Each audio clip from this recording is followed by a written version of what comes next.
అందరూ బాగుండాలి, అందులో మనం ఉండాలి. Welcome to my channel Shri.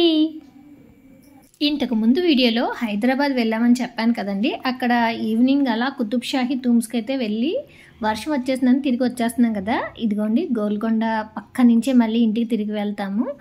ఇంకా వర్షం వచ్చేస్తుందని చెప్పి మేమైతే ఇంటికి స్టార్ట్ అయిపోయాం. ఇంటికి స్టార్ట్ అయ్యాక ఏం చేసాం, అక్కడి నుంచి ఎక్కడికి వెళ్ళామో ఈ వీడియోలో. మన ఛానల్ చూడడం ఫస్ట్ టైం అయితే తప్పకుండా సబ్స్క్రైబ్ చేసుకోండి, వీడియోని లైక్ చేసి షేర్ చేయండి, కామెంట్ చేయడం మర్చిపోవద్దు, స్కిప్ చేయకుండా ఎండ్ వరకు చూడండి.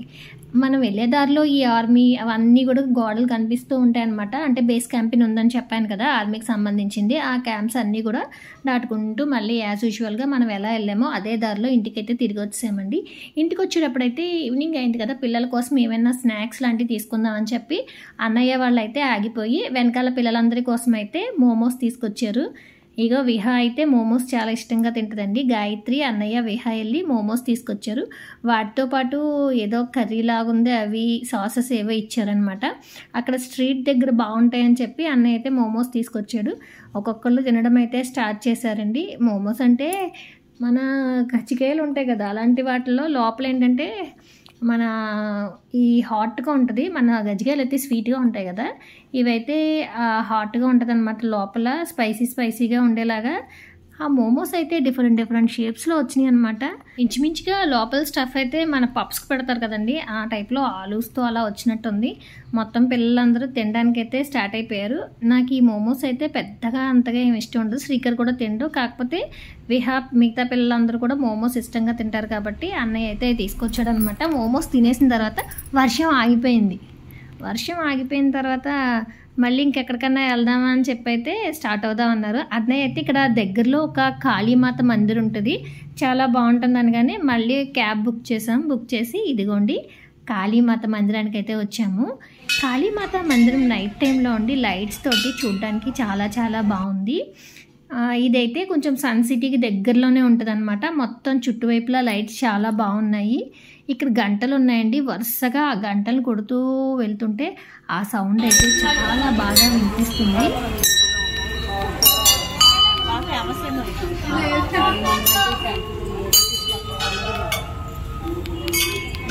ముడుపులతో ఎక్కట్టారు.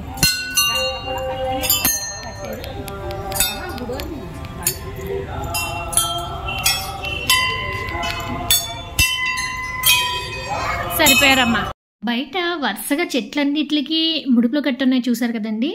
కోరిన కోరికలు మనసులో తలుచుకుని అక్కడ అమ్మవారికి అలా ముడుపు కడతారంట. అలాగే ఆదివారం రోజైతే చాలామంది భక్తులు వస్తూ ఉంటారండి. అమ్మవారికి మేకలు, కోళ్ళు మొక్కుకొని మొక్కుబళ్ళన్నీ కూడా తీర్చుకున్న తర్వాత ఇక్కడే వంట చేసుకొని ఆ రోజు అమ్మవారికి నైవేద్యం సమర్పించి వాళ్ళంతా కూడా చుట్టాలు వాళ్ళతో వచ్చి ఇక్కడ భోజనం చేసి అయితే వెళ్తారంట. అంటే యాక్చువల్గా మన వైపు కూడా ఇక్కడ అమ్మవారి గుడికి ఎలా వెళ్తామో అలాగా కాళీమాత మందిరానికి అయితే వెళ్తారు. గుడి బయటంతా ఇలా ఉందండి. లోపలికి వచ్చేసరికి అయితే ఒక పక్కగా కాళీమాత విగ్రహాన్ని పెట్టారండి. డిఫరెంట్ కలర్ లైట్స్ తోటి అలా రిఫ్లెక్ట్ అవుతూ ఉంటే మనకి అమ్మవారి విగ్రహం అయితే చాలా బాగా కనిపిస్తుంది. చూసారా, అమ్మవారి విగ్రహం లైట్స్ మారుతూ ఉంటున్నాయి కలర్స్. మొత్తం భక్తులందరూ కూడా వచ్చిన వెంటనే ముందు ఇక్కడ ఈ అమ్మవారి దర్శనం చేసుకున్న తర్వాత మిగతా గుడంతా కూడా అయితే చూస్తున్నారు. మేము వెళ్ళింది నైట్ టైం కాబట్టి మొత్తం లైట్స్తో అయితే గుడంతా కూడా చాలా బాగా రిఫ్లెక్ట్ అవుతుందండి. లోపల అమ్మవారిని తీయకూడదు, అక్కడి నుంచి అయితే కెమెరాస్ అయ్యేమి వాడకూడదు అన్నారని చెప్పి అయితే అక్కడి నుంచి మేమైతే ఆఫ్ చేసామండి.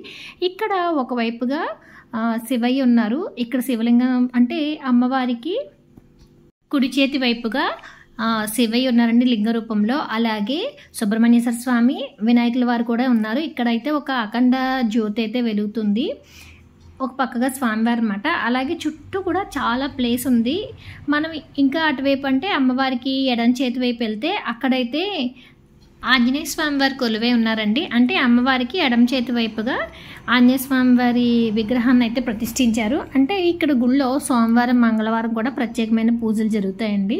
ఆంజనేయ స్వామి వారి దర్శనం మీరు కూడా చేసుకోండి. అంటే మొత్తం ఇలా గుళ్ళో కాకుండా గుడి లోపలే గ్రిల్స్ పెట్టేసి మళ్ళీ ఆంజనేయ స్వామిని అయితే ప్రతిష్ఠించడం జరిగింది.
గుడిలో అమ్మవారి దగ్గర భజన కార్యక్రమం కూడా జరుగుతుందండి. ఇప్పుడైతే మనం కాళీమాతకి ఎదురుగా వచ్చాము. ఇక్కడ అమ్మవారి జ్యోతిస్తంభం ఉంటుంది.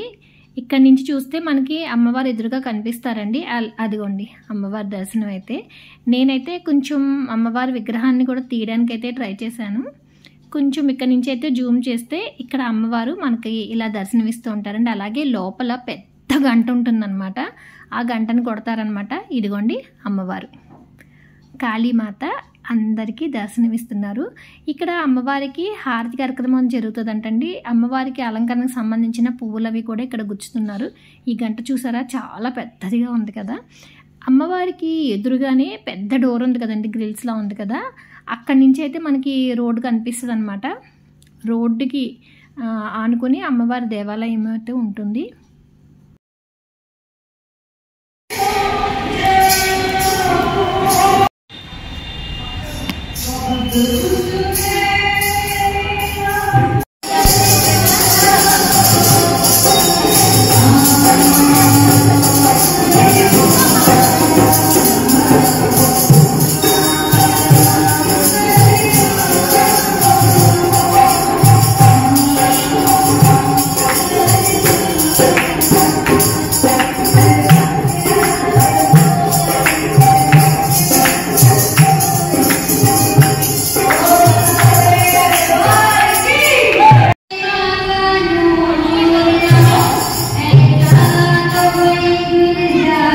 ఇక్కడ అమ్మవార్లకి వడిబియ్యం అని సమర్పిస్తూ ఉంటారండి. ఆ వడిబియ్యం ఎలా చేస్తారో ఇప్పుడు మనం చూద్దాం. ఇక్కడ ఒక ఆవిడ అమ్మవారికి వడిబియ్యం సమర్పించడానికి వచ్చారనమాట. దగ్గరలో ఉన్న ఆడవాళ్ళందరినీ కూడా పిలిచారండి. ఎందుకంటే ఒక 5గురు పేరంటాళ్ళు అయితే అందరూ కలిసి వడిబియ్యం కలుపుతారంటండి. ముందుగా వచ్చిన వాళ్ళందరికీ కూడా ఆవిడ మొత్తం అందరికీ కూడా కుంకుమ బొట్టు పెట్టారండి. తర్వాతే మిగతా వాళ్ళు కూడా ఆవిడ కుంకుమ బొట్టు పెట్టారు. 5గురు పేరంటాలు కలపాలి కాబట్టి గుడిలో మనకి వచ్చిన భక్తుల్లో పేరంటాలను అయితే పిలిచారు. మొత్తం అంతా కూడా ఒక బేషన్లో బియ్యం వేశారండి. 5గురు కలిపి ఆ పసుపునైతే 5గురు చేతుల్లోకి వేసుకుని వడిబియ్యం అయితే కలిపారు. ఇలా కలిపిన వడిబియ్యంతో పాటు చీర, జాకెట్టు అన్నీ పసుపు కుంకుమ అన్నీ సమర్పిస్తారంటండి. మనకైతే ఇలా వడిబియ్యం అనేది అయితే మనకి దగ్గరలో అయితే నేను చూడలేదు. మామూలుగా మన వాళ్ళు ఇచ్చేటప్పుడు ఏంటంటే పువ్వులు, గాజులు, అలా అమ్మవారికి చీర, పసుపు కుంకుమ, సారీ ఏమైనా పెట్టాలనుకుంటే స్వీట్స్ కానీ లేదంటే అరటిపళ్ళు గెల అలా సమర్పిస్తూ ఉంటారు. ఇక్కడైతే వడిబియ్యం కలిపి తాంబూలం పెట్టి సమర్పిస్తారంటండి. ఆ వడిబియ్యాన్ని అయితే మా చిన్నదన పెద్దదన కూడా వెళ్ళారనమాట. ఆవిడ ప్లస్ మిగతా ఇంకా ఉన్న వాళ్ళందరూ కలిపి ఒక 5గురు పేరంటాళ్ళు అమ్మవారి కోసం అయితే వడిబియ్యం కలుపుతున్నారు. ఇక్కడ అమ్మవారికి వడిబియ్యం సమర్పించాలంటే ఇలాగే ఇస్తారట. ఈవిడే అమ్మవారికి వడిబియ్యం సమర్పిస్తున్నారు కదండి. ఆ మొత్తం కలిపిన వడిబియ్యం పైనే తాంబూలం పెట్టి పసుపు కుంకుమ, జాకెట్ ముక్క, చీరలు, పూజా సామాగ్రి అన్నీ కూడా పెట్టి అమ్మవారికి అయితే సమర్పించడానికి ఇస్తున్నారు.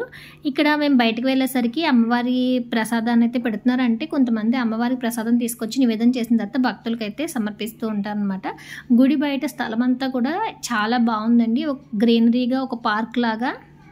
పార్కులో ఇక్కడ అంతా బాగుంది కదని కాసేపు అయితే అదిగోండి తన్వి మేమైతే పరుగులు పెట్టించి అటు ఇటు తిరిగి కాసేపు అయితే ఆటలాడిచ్చారనమాట. వర్షం అయితే కురిసింది కానీ గుడి దగ్గరికి వచ్చినప్పుడు వాతావరణం అంతా కూడా చాలా బాగుందండి. సరదాగా అనిపించింది. మేమైతే లోపల కాళీమాత అమ్మవారి దర్శనం చేసేసుకుని బయటకు వచ్చిన తర్వాత ప్రసాదం తీసుకున్నామండి. ప్రసాదం తీసుకున్న తర్వాత అమ్మవారికి ఒక వైపుగా ఒక వాటర్ ట్యాంక్ కూడా కనిపిస్తుంది. ఆ వాటర్ ట్యాంక్ పైన అయితే జై అరవ మైసమ్మ అని రాసుంది. మొత్తం బయట నుంచి చూసినట్టయితే గుడి అంతా కూడా ఇలా కనిపిస్తుందండి. లైట్స్తో అయితే ఇంకా అందంగా ఉందన్నమాట. ఏ టెంపుల్స్ అన్నా హైదరాబాద్లో నైట్ టైం చూస్తే చాలా బాగుంది అనిపించింది నాకైతే. ఇంకా ఇక్కడ అమ్మవారి దర్శనం అంతా కూడా అయిపోయిన తర్వాత మేము ఇంటికి స్టార్ట్ అయిపోయాం. చూసారు కదండి, వీడియో ఎలా ఉందో తప్పకుండా కామెంట్ చేయండి. లైక్ చేయడం అయితే మర్చిపోవద్దు. ఛానల్ సబ్స్క్రైబ్ చేసుకోకపోతే తప్పకుండా సబ్స్క్రైబ్ చేసుకోండి. Thank you for watching.